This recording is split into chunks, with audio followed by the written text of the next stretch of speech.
पिछले करीब 1.5 हफ्ते से जारी गतिरोध की सबसे बड़ी वजह नियम 267 बना हुआ है, जिस पर विपक्ष और सभापति आमने सामने हैं। विपक्ष का कहना है कि छात्रों के प्रदर्शन पर पुलिस कार्रवाई बेहद गंभीर मामला है, जबकि सभापति इसे नियम 267 लागू करने लायक असाधारण स्थिति नहीं मान रहे। नमस्कार, मैं हूं पर्ली और आप देख रहे हैं आपका अपना न्यूज चैनल सत्य सर्वोच्च।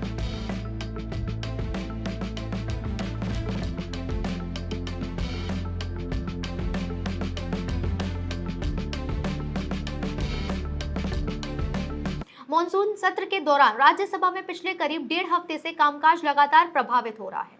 इसकी सबसे बड़ी वजह है नियम 267, जिसे लेकर सत्ता पक्ष और विपक्ष के बीच लगातार टकराव बना हुआ है।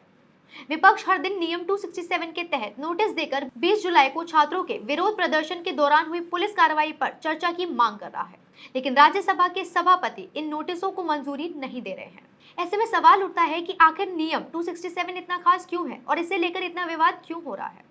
दरअसल नियम 267 राज्यसभा के सबसे विशेष संसदीय प्रावधानों में से एक माना जाता है। अगर सभापति इसकी अनुमति दे देते हैं तो उस दिन सदन का पूरा तय सरकारी और विधायी काम रोक दिया जाता है और सिर्फ उसी एक मुद्दे पर चर्चा होती है। यही वजह है कि इस नियम का इस्तेमाल बहुत कम और केवल बेहद असाधारण परिस्थितियों में किया जाता है। अगर इतिहास पर नजर डालें तो पिछले करीब 36 वर्षों में नियम 267 तहत केवल 11 बार ही चर्चा की अनुमति दी गई है।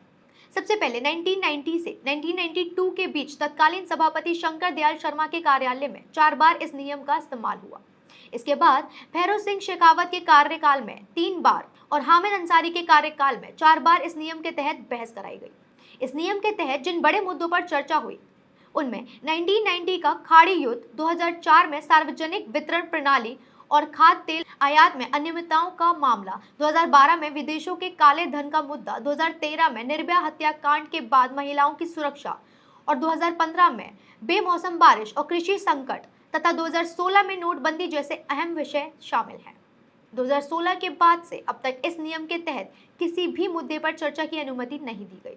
यही कारण है कि इस पर विपक्ष का कहना है कि 20 जुलाई को छात्रों के प्रदर्शन के दौरान पुलिस की कार्यवाही लोकतांत्रिक अधिकारों से जुड़ा बेहद गंभीर मामला है। इसलिए इस पर केवल सामान्य चर्चा नहीं बल्कि नियम 267 के तहत विस्तृत बहस होनी चाहिए।